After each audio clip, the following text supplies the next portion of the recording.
Dear Grace, back to the editing live. This is live number 3, which really isn't much different than the other ones, except for I'm not reading the news anymore.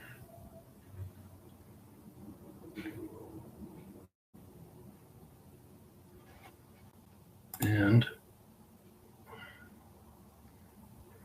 seems to be a short delay after I start it until it goes live on the phone.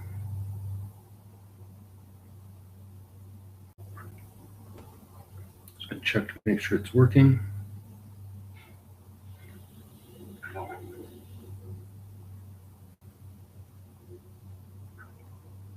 think it is. Check to make sure it's working. There we go. So now I'll leave the phone go.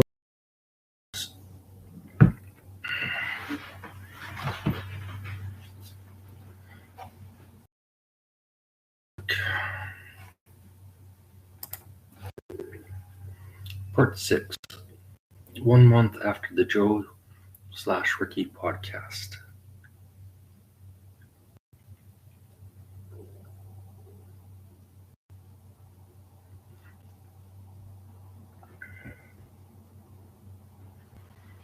Ricky buys an abandoned resort island, changes his name to Gary, and disappears from public life.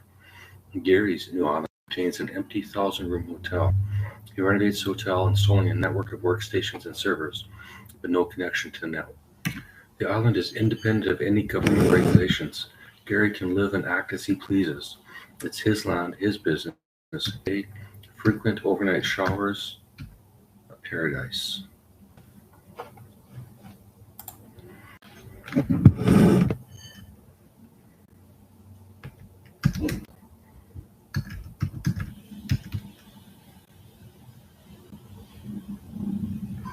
Frequent overnight showers, fresh, a paradise.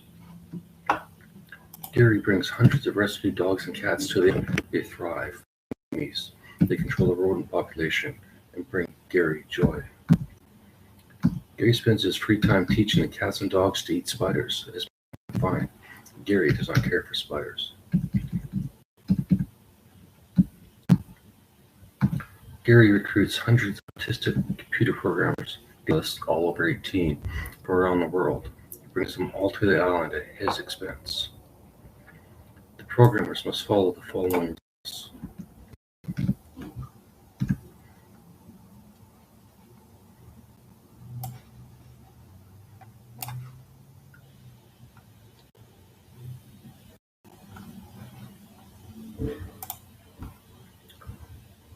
Oops.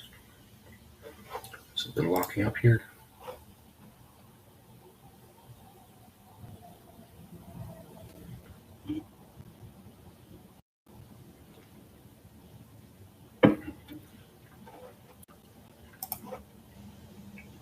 Sorry, Grace. I'm doing my best. Piece of shit computer.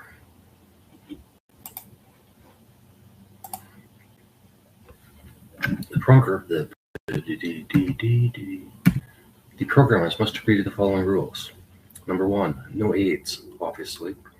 No other STDs are allowed on the island as well, including monkeypox. Number 2, all males must have a vasectomy, except Gary. It can be reversed at the end of their stay if they choose. These policies allow free love on the island without material consequences. And although Elon Musk is trying to get everyone on the planet pregnant, Gary disagrees and frankly doesn't like the idea of babies on his island, Gary's island. Finally, no data read/watched/heard on the island will ever be repeated off the island. Ever be repeated off the island.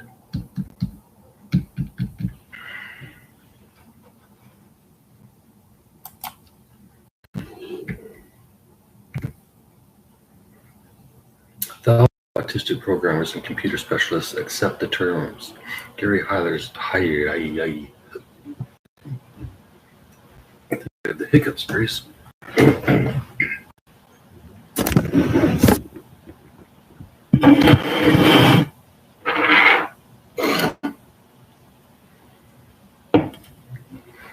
Thousands of autistic programmers and computer specialists.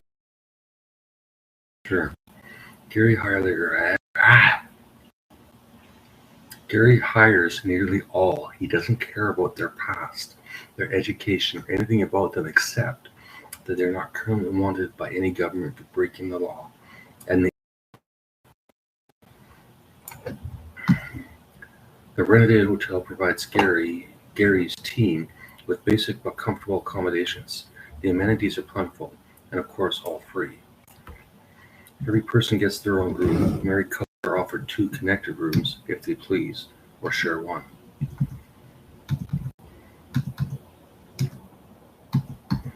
Without labor laws, Gary sets the rules. He instructs the programmers to work as much as they please. They'll be paid by the hour. They will be paid well, but no overtime. They decide how many hours a day they work and when they work. After the contracts are signed, Gary gathers the programmers into the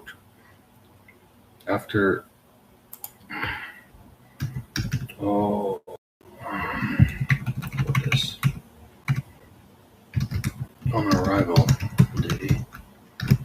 After the contracts are signed, Gary gathers programmers into the hotel's ballroom.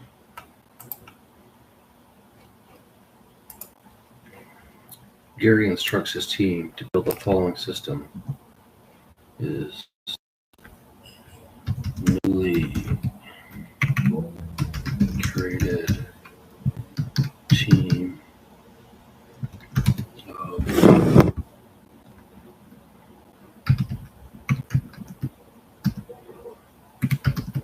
autistics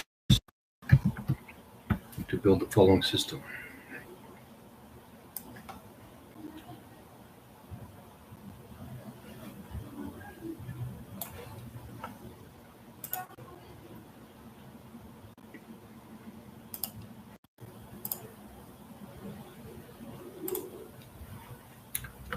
Create an online database for PTSD victims, survivors, allows them to submit their stories anonymously.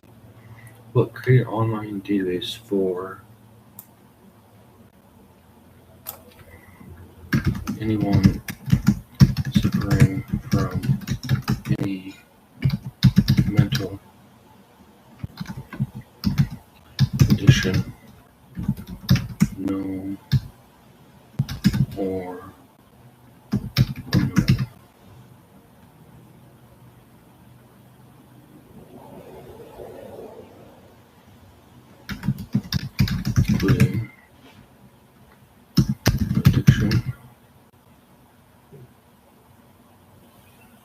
Including addiction. Create an online database for anyone suffering from any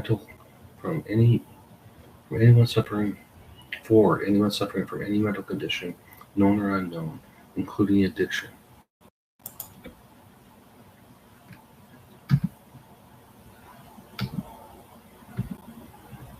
To submit the history of their condition or their choice. Ensure the complete anonymity of anyone submitting their story. Anonymity. Grace, if I can ever say that word, it will be a miracle. At least I can type it. Ensure the anonymity of anyone submitting their story. Allow text, audio, or video submissions, but again, ensure the anonymity. It must be guaranteed, provable. The system must be always anonymous in every aspect, for every user, programmer, or administrator, for all time. For every user, programmer, or administrator, for all time.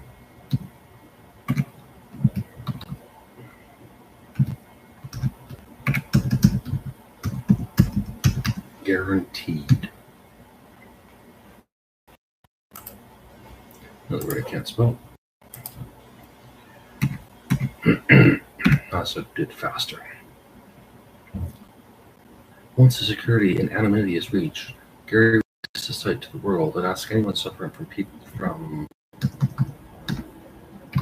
anything to share their stories, any part of their story, as often as they please and however they please.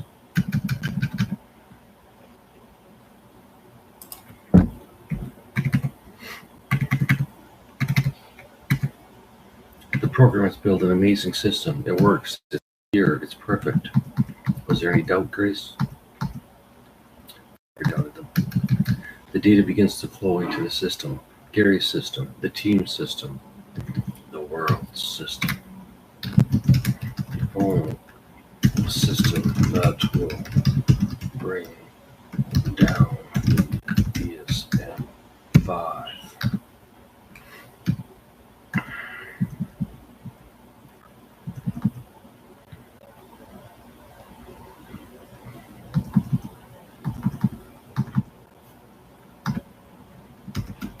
Since the island has no internet, the data is gathered on the mainland. I don't know why that's fucking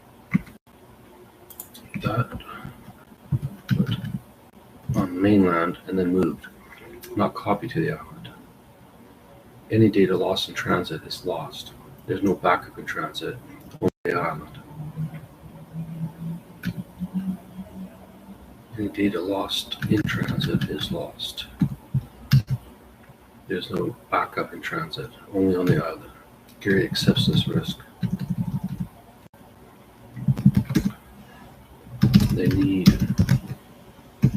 tons of data, but not all data.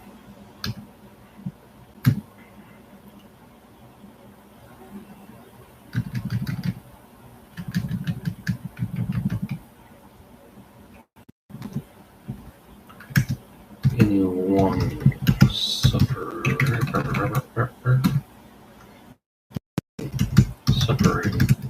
has nothing to lose. They submit their stories by the millions.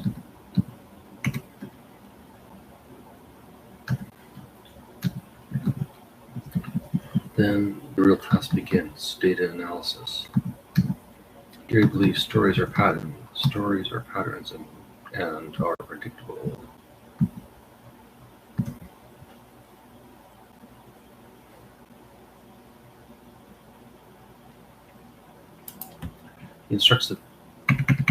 He instructs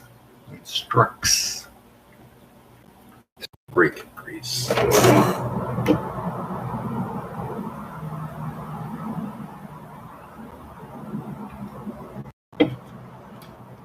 We had applause breaks before, Grace.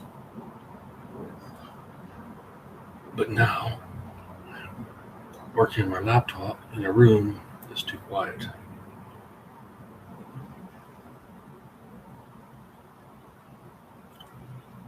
However,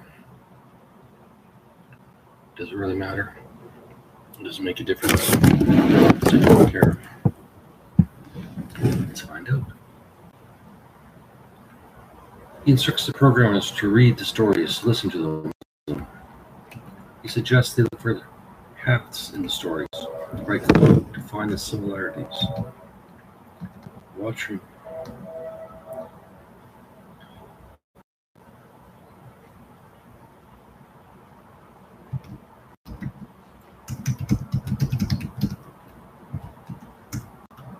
He wants them to watch in groups, with a buddy, or alone.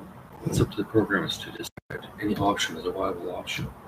The only task now is finding the beginning, middle, and end to every story.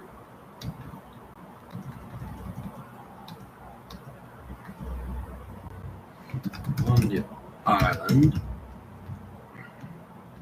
every programmer has access to the data. There are no restrictions, and every program has access to the results, or code, or anything except personal files. A teammate. Everything is shared, but nothing can leave the island. There's no outgoing data connections to the rest of the world. The programmer's personal stories remain secure, never accessible. But when the individual leaves the island, the files are destroyed. No data, electronic or analog, will ever leave the island, only thoughts. All participants accept these conditions. water that's needed, Grace, we'll leave it there. There's no currency in the island. There's nothing to buy.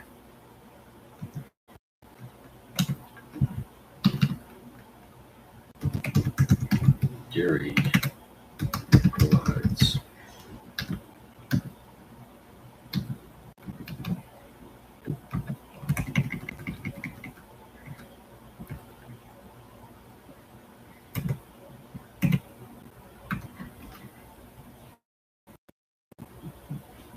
With everything the programmers need being provided by the island.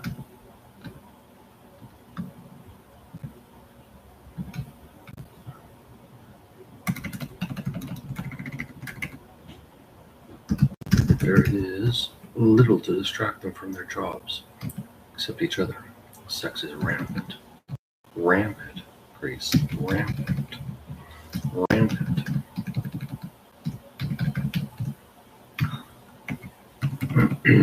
You care what any of them do behind closed doors.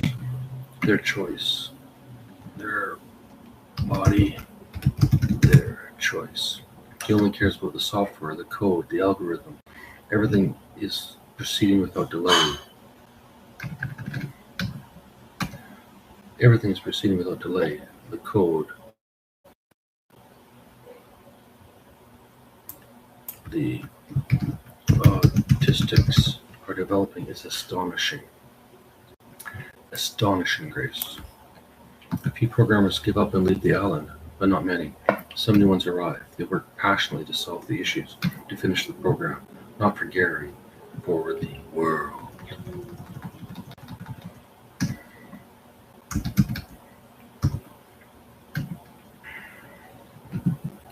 Together, we're all live, Grace says there's no pause. But that's okay.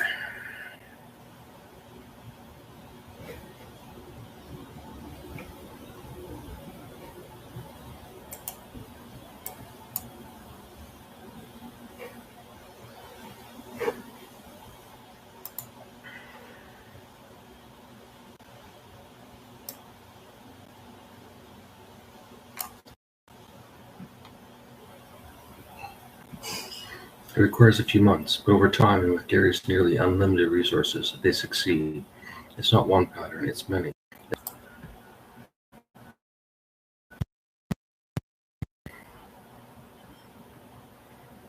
Thousands.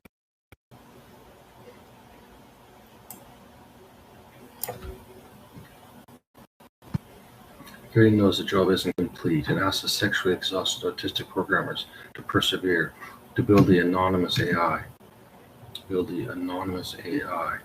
AAI that will automatically send suggestions to anyone who submitted their story, possibly hearing them of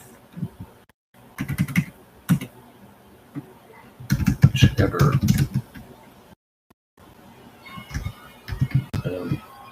by condition they were labeled with by a doctor. Their friends and family themselves. Is there a dash? No dash. Make up your fucking mind. Maybe like that.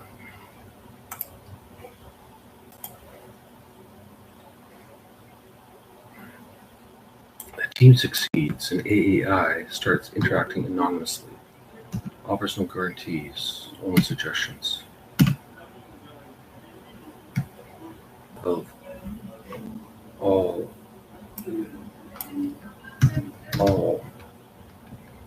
so-called mental conditions.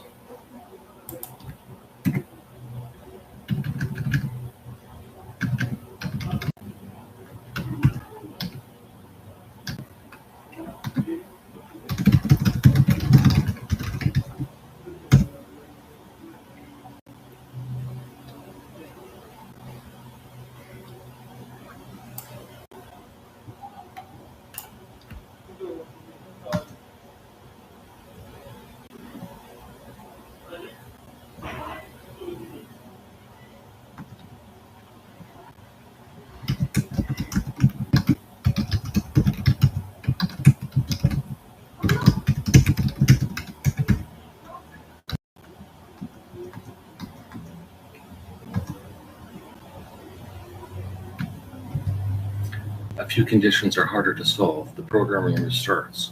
The sex-crazed autistic programmers fuck their way to a solution for every condition and label in the book, including any new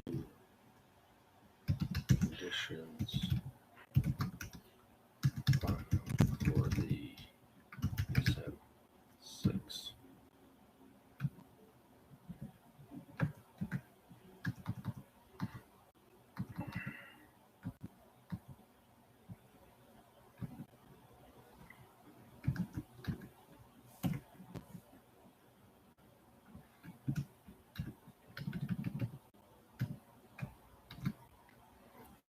Psychology and psychiatry industry is dead, gone into nothingness, a failed experiment.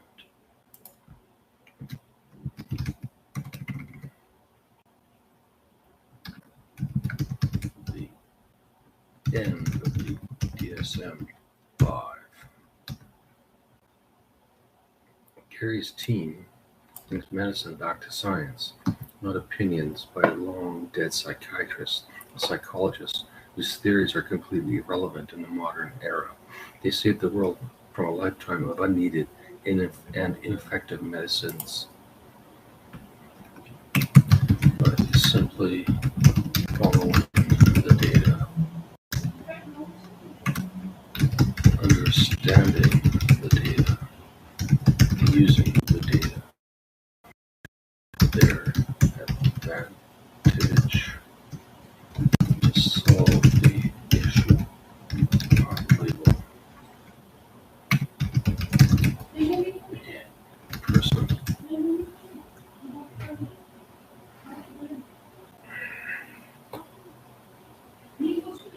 Gary sends all the once complete. Gary sends all the autistic programmers home. Gary destroys all servers containing all the story. They are not needed now. We can live without the risk. Without history, we can live without.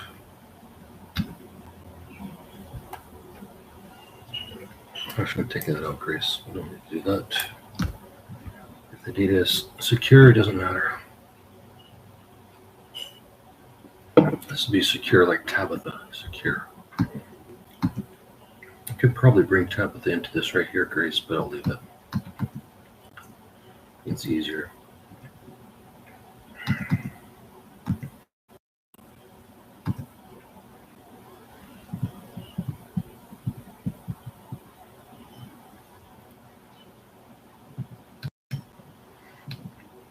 The horny autistic programmers, HAPs, become famous for saving the mental health of the world. They're admired and showered with riches beyond their dreams. None of the HAPs speak of their time on the island. None. Gary changes his name back to Ricky and returns to his previous life of comedy without the world knowing it was his idea to use autistic people for the betterment of mankind. Ricky does, however, coin the term autistic, which of course is immediately loved by the world. Ricky goes back on tour, but doubles the price of his tickets since most of his fortune was spent on the island. The experiment. The fans are happy, but Ricky doesn't care. The fans are not happy as Ricky invents a cup that holds ice but doesn't make a tinkling noise. He gives them out free at his events. It explodes. Ricky starts selling the cups under the name Fuck Ice Cups. Instant success. Restaurants, pubs, and comedy stores around the world adopt this trend. No tinkling. Ricky's ears are in heaven whenever he performs or drinks in public. Ricky becomes rich again, loved again, forgiven for the ice incident, and is knighted by King Charles. And the end scene. Shit, don't do that. Leave that there.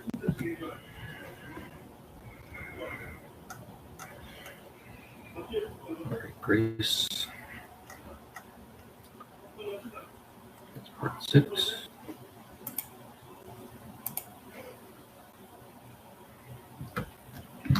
Part 7. Okay. Now we go back to the AI script and continue stealing from there. Technically it's rewriting, not stealing, but sometimes it feels like stealing.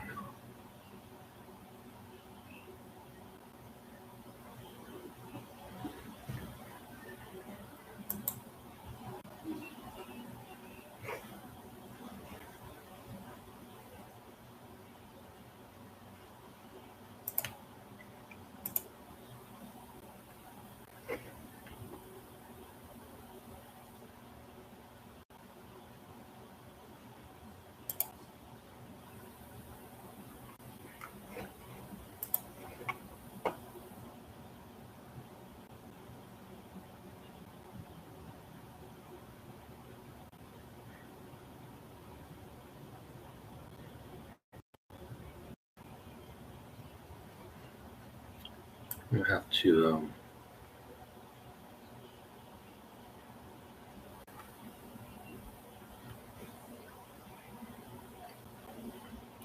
do another search and replace Grace. So it's going to be a second or two if you don't mind. Let's switch so you can see it, but it's really not that easy.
All right, Grace. I'm not sure this is going to work, but I'll give it a shot.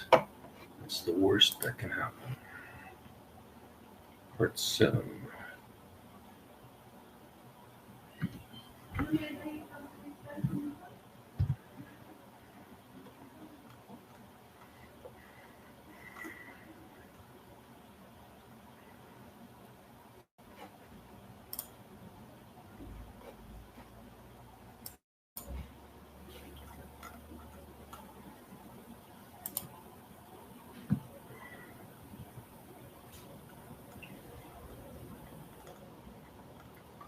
So I'm going to steal Leon's story again.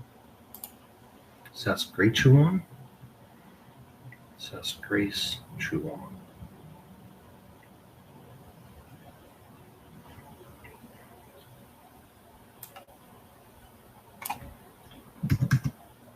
Saskatchewan.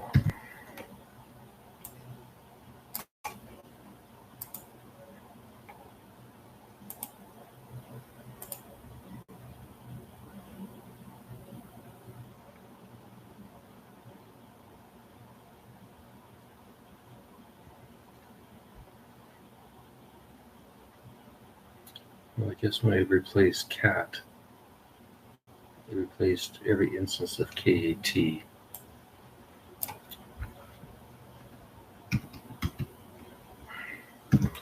we're going to have some typos, Grace. Through his bedroom window, a 15-year-old David watches his cousin Doug skating on the outdoor rink. It's Saturday, 6 a.m. David could sleep until 6:30, his Uncle Joe allowing an extra 30 minutes of sleep on the weekends. But David's internal clock is primed for the 6 a.m. wake-up call. Saskatchewan.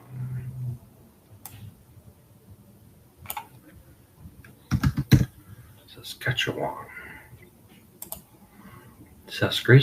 Grace.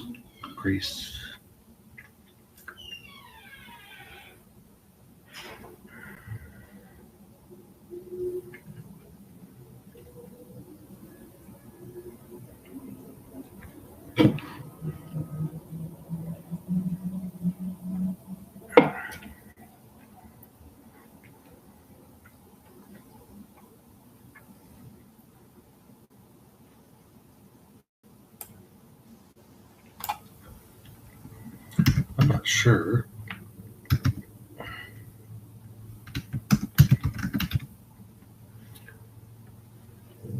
if the live stream is working, Grace. At least it's not working on my phone. Take a risk. I'm just going to assume it's working. My phone's a piece of shit. Or the connection, which I know is a piece of shit. It's guaranteed. However,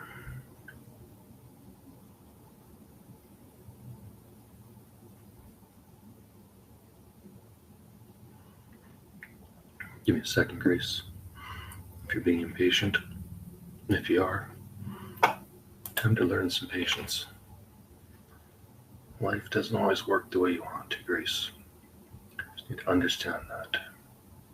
Is it too much to ask?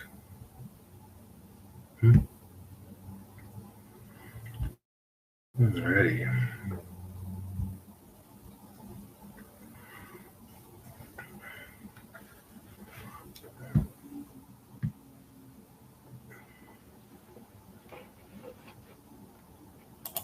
Well, shit, Grace.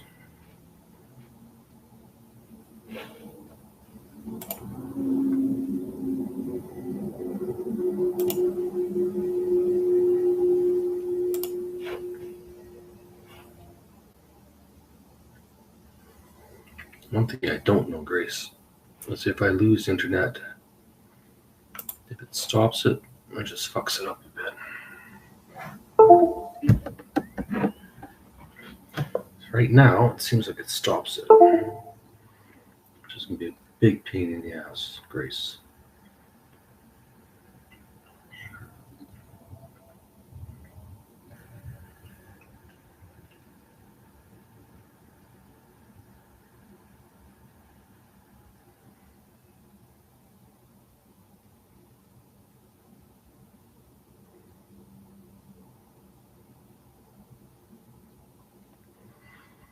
The only problem with live, Grace, is the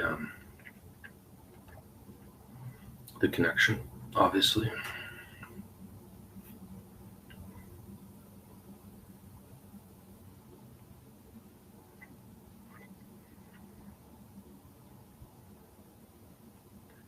And it doesn't help when my connection sucks.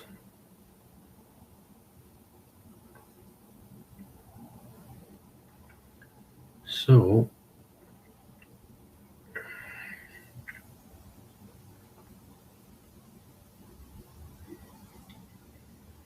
chalk this up to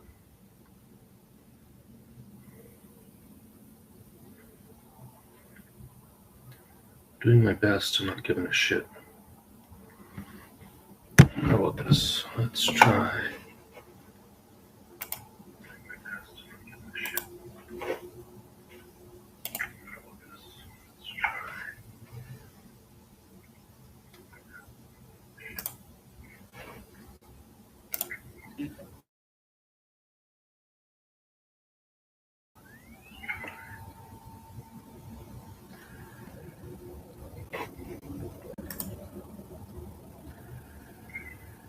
In theory, Grace. In a second or two. There we go. Okay, so get that back. In theory, Grace. Turn that down and keep editing. Gonna edit fast, like the internet's gonna die again. We're 36 minutes in. Should be able to get through most of this, I think, Grace. I apologize for still not being able to talk. Fortunately.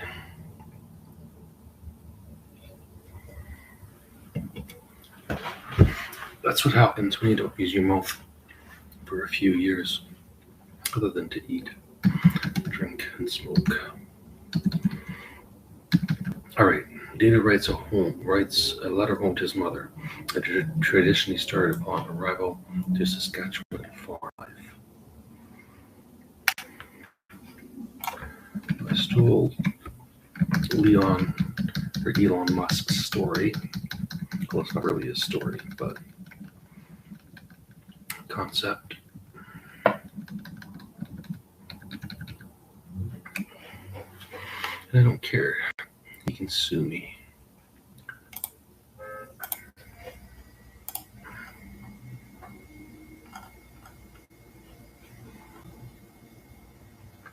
All right. 7. Winter 1985, rural Saskatchewan. Dear Mother, I've lived in Saskatchewan exactly 6 months today. I think I'm finally getting used to the lifestyle, and more importantly, how to handle Uncle Joe.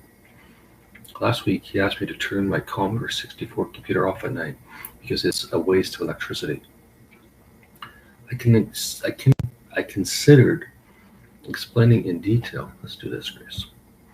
The problem is I just can't fucking read. Just can't fucking see. Bump it up to old man levels.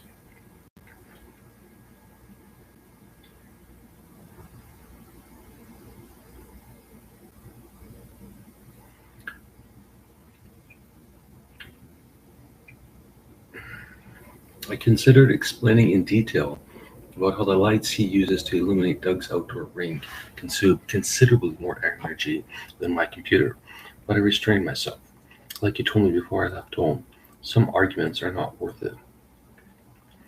Besides, I found a workaround by installing a kill switch on the back of the computer for the lights and speaker. When I'm coding, I turn the lights on, and if Joe comes into my room, everything looks and sounds normal. Then, when I need to compile my code or run calculations that take up most of the night, I kill the lights and let the computer run in silent mode. Uncle Joe hasn't noticed.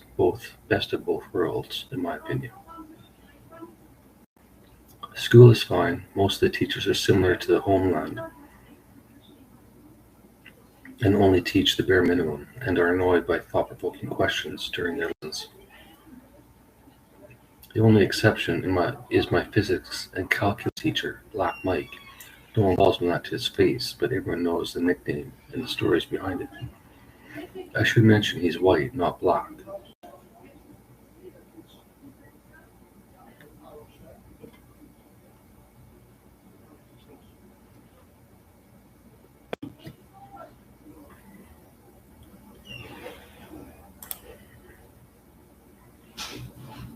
Sorry, Grace. People talking in the background. I should mention he's white, not black, but he has a large black beard and hair like Einstein, but dark and greasy. Black Mike is the largest person in the school, and he uses it to his advantage every day to terrorize any student he gets running in the hall or talking too loud or too long at their lockers. Let's get some commas going, Grace. His normal move is to grab the male students by the shirt and push them against the locker, and occasionally slides them up the locker, like the Graviton ride I told you about when we went to the Calgary Stampede. Please read that letter if you don't remember, Mother. For sure, Elon's a big mother person. Anyway, Black Mike doesn't eat with the other teachers. He runs the detention room instead, a completely silent experience. On Friday, I was sent to detention. The biology teacher disagreed with my alternate view of evolution, one based on physics instead of blood. She said I wasted the entire class's time. I disagreed, but nonetheless, I ended up detention, and for the first time, detention was empty of other students, and I was alone with Black Mike. And instead of silence, we talked physics. I won't bore you with the details, but he did tell me he takes the bus to Calgary once a month to read the current journals in various sciences. He offered to bring me back some of the old issues.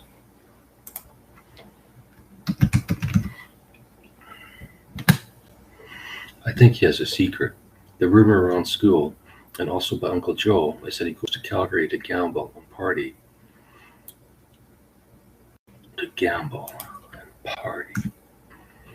But if he wanted to stop that rumor, he could. Just tell others what he told me. No? Maybe he doesn't care. Maybe he's too smart to care. I definitely think he should be more than a teacher of physics, but he seems content. On another note, my ice hockey skills are no better. My skating is racing. I'm gonna be careful next time I do that cat thing. Make sure he's a cat, okay? My skating still sucks. Skating still sucks. Why do I even use any word that starts with an S or C? Grace.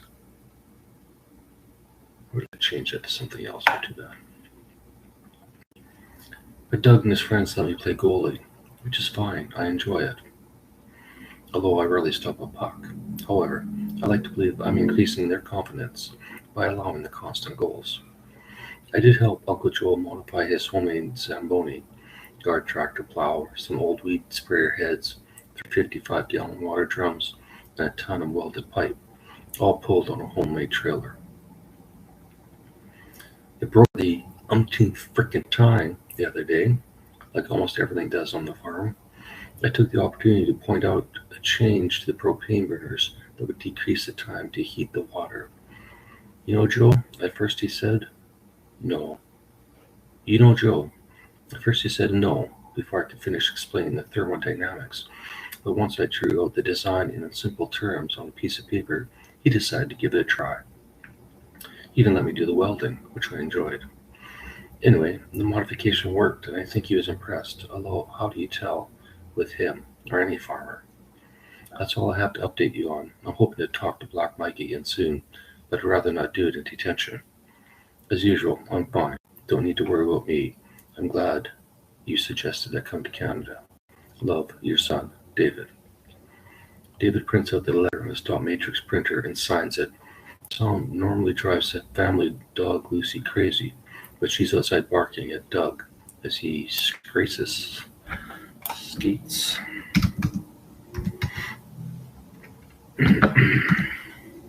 Back and forth in the rink, allowing David to print uninterrupted. He'll give his Aunt Joan the envelope to post in town. David wonders if she ever accidentally reads the outgoing mail.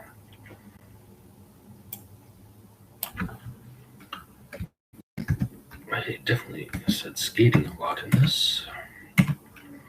Skating.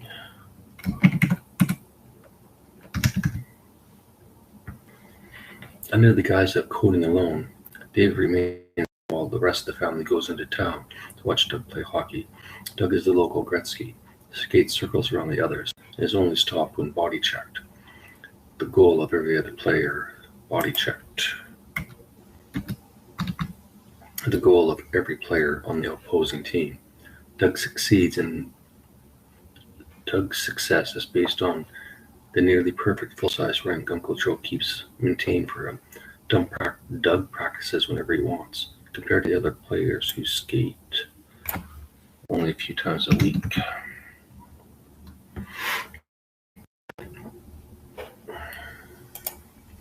"10,000 words, Grace." Did you see that?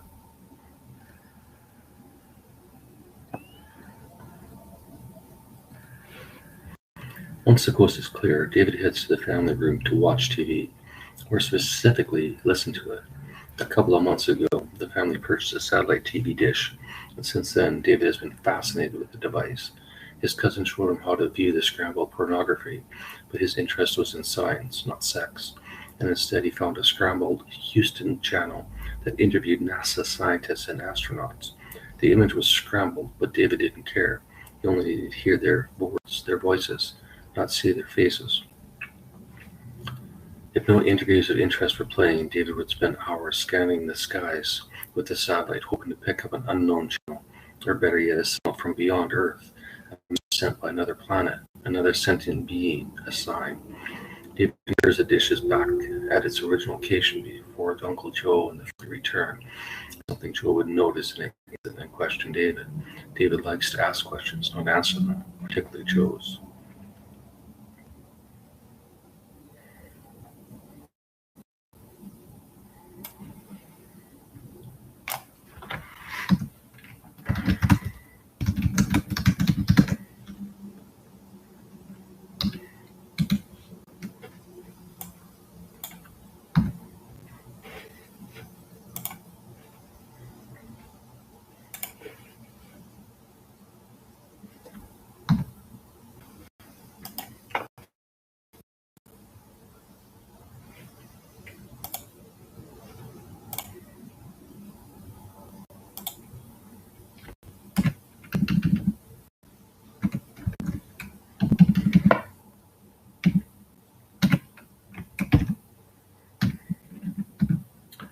One year later, David sits in the principal's office, receiving a lecture about why he shouldn't quit school, especially halfway through the final year.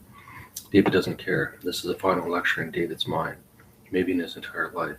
The principal tells David, "You'll never be anything without a high school diploma." David sits silent, not giving the authority figure a single expression of concern or emotion of any sort. He wants to tell the principal to fuck off, but he doesn't. He waits for the droning to stop and wants excuse. He cleans out a hat and jacket from his locker and leaves the school forever. He's heading to his new job as a grocery clerk for the Hudson's Bay Company in Nunavut, Northwest Territories. The only thought in his mind about the principal is, "Just watch me, motherfucker, just watch me." Present day.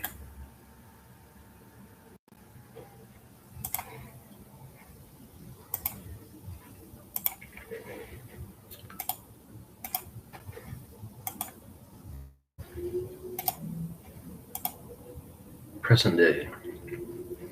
Grace begins coding and names her software Micro May I, and nicknames it May I. Them to catch the man's keystroke. In days she can capture his every stroke, his every word.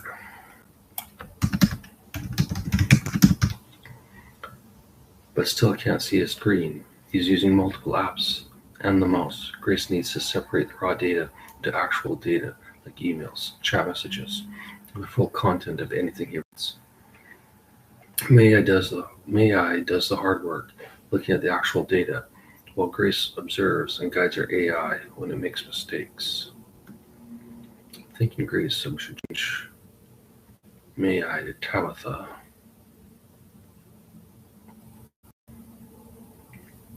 No, we can do it later.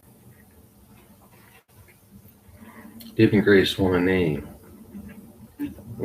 David and Grace want a name. It's May I, so that's Liam and Grace. Grace wants a name.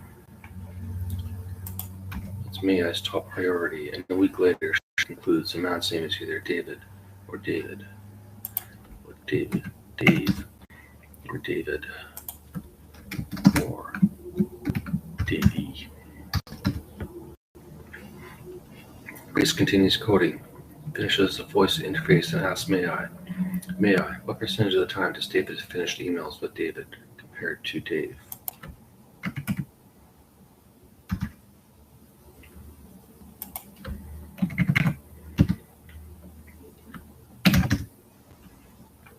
May I responds, 51% David, 49% Dave.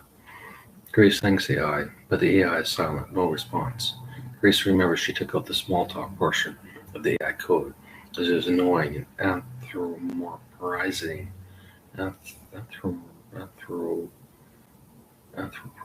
Fuck. I know how to say that word, Grace, but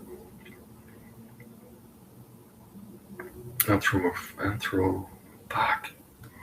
Grace believes computers are silent slaves, not sentient.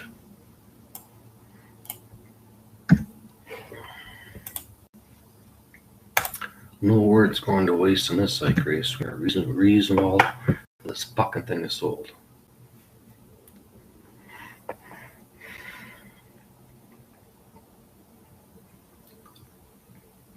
David writes a short movie idea. Writes a short movie idea, number 67. All the dead psychologists. That's just.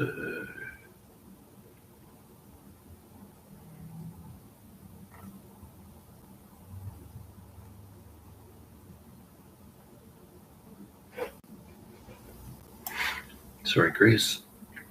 Some formatting issues. All the dead psychologists and psychiatrists from the beginning of time are tasked in the afterlife with building an AI that can cure any mental illness with only YouTube, Netflix, Twitter, and Substack. It sounds more like Tabitha. They succeed, of course, and as a prize, the creator of the universe reanimates every dead person ever that wants to be reanimated. Their choice. Unfortunately, their achievement puts every psychologist and psychiatrist alive on the planet out of work. No need for any of them. All it takes to cure depression is an internet connection and some free time. In fact, the more free time, the faster you heal. This is the brilliance of the algorithm.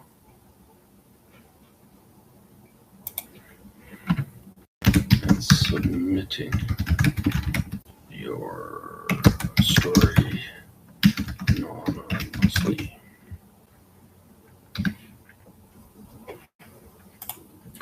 There's a short movie idea there, Grace, but whatever.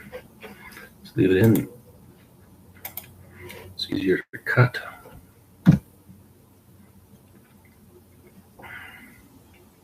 David sits at his desk and writes his plan for the last 3 days of November and all of December. Do some shit. Write some shit. Lose weight. Walk 5 to 10 kpe. 5 to 10 kilometers per day.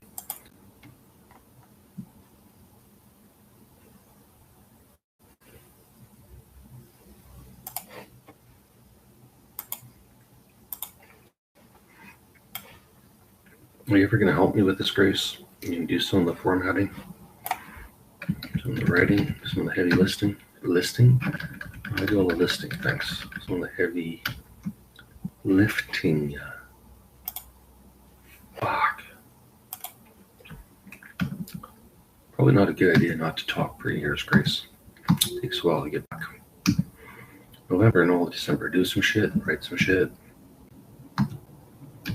Lose weight. Walk 5 to 10 kilometers per day.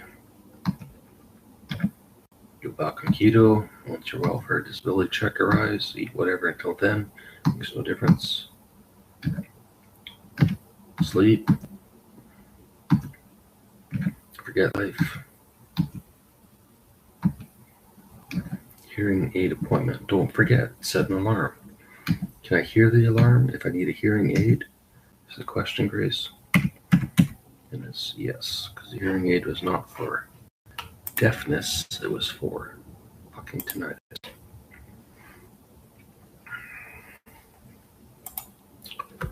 Alrighty.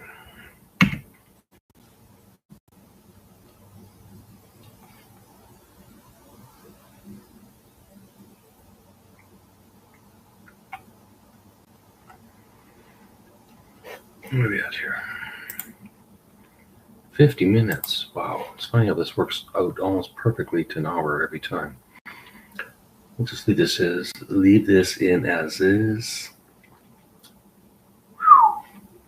David receives a hearing aid to help with his severe tinnitus. The device masks the perceived loud ringing with white noise at a level equal to the annoying tone and begins to give him some relief. Although he's disappointed because the audiologist said it may take years before any noticeable lasting improvement. David doesn't feel like he'll last years, but he has no choice. It's the only option available for his condition. On New Year's Eve, David's father dies. David has not talked to or seen his father for years. David doesn't communicate to any of his family except for one sister on occasion when he needs money, and his adult daughter every few months.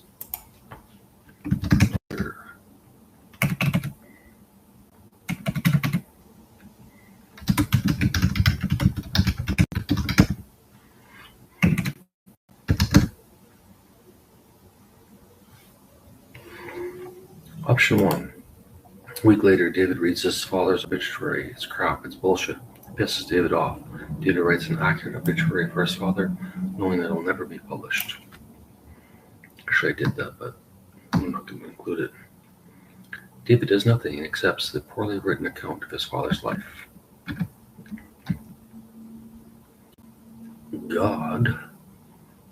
A God appears to David and explains his father was actually Moses in another lifetime, that David is a nobody, no link to anybody else in the past or future, an anomaly, but that God has plans for David. David tells the God to fuck off, go fuck yourself, you stupid fucking old cunt. We're not going to get a lot of help with that attitude, David.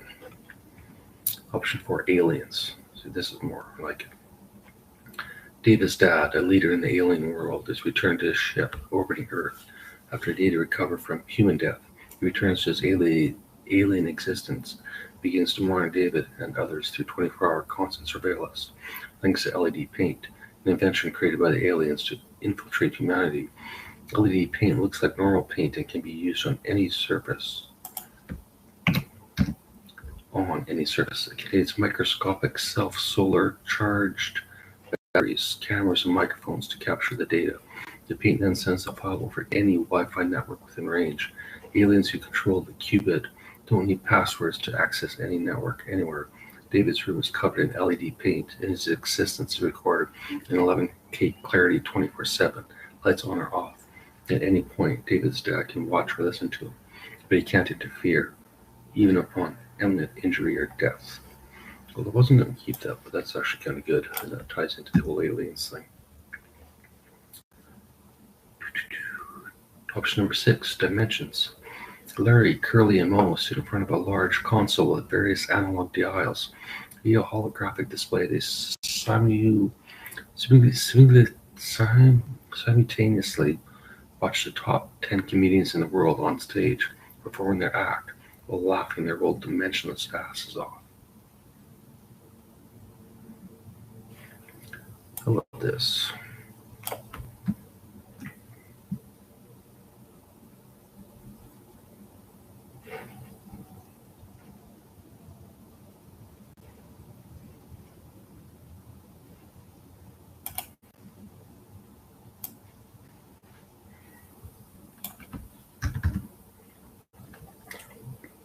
Their asses off the alien spaceship.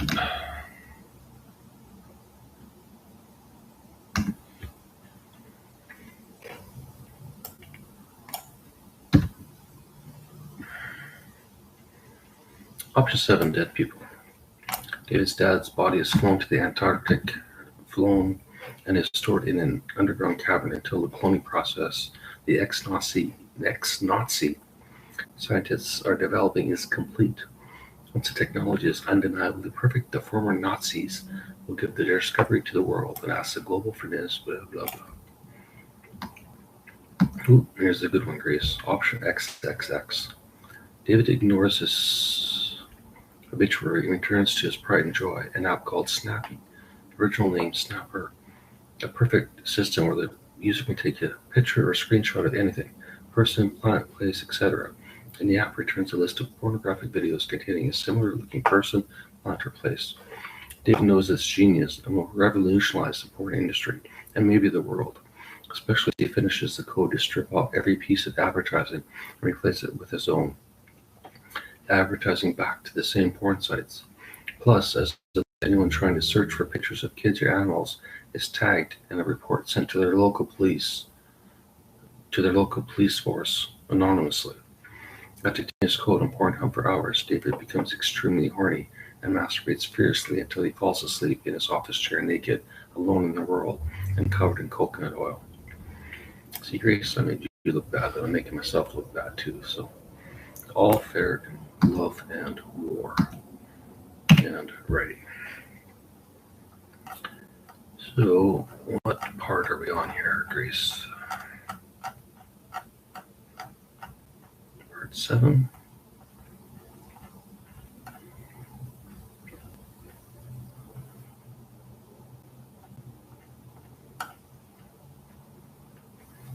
Perfect.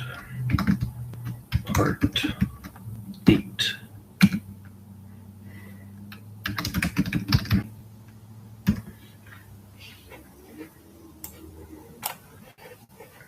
There we go, Grace. Another hour done. Some more old shit put into the new shit. Let's see if it all works, or if it doesn't. If it doesn't, who gives a fuck, right?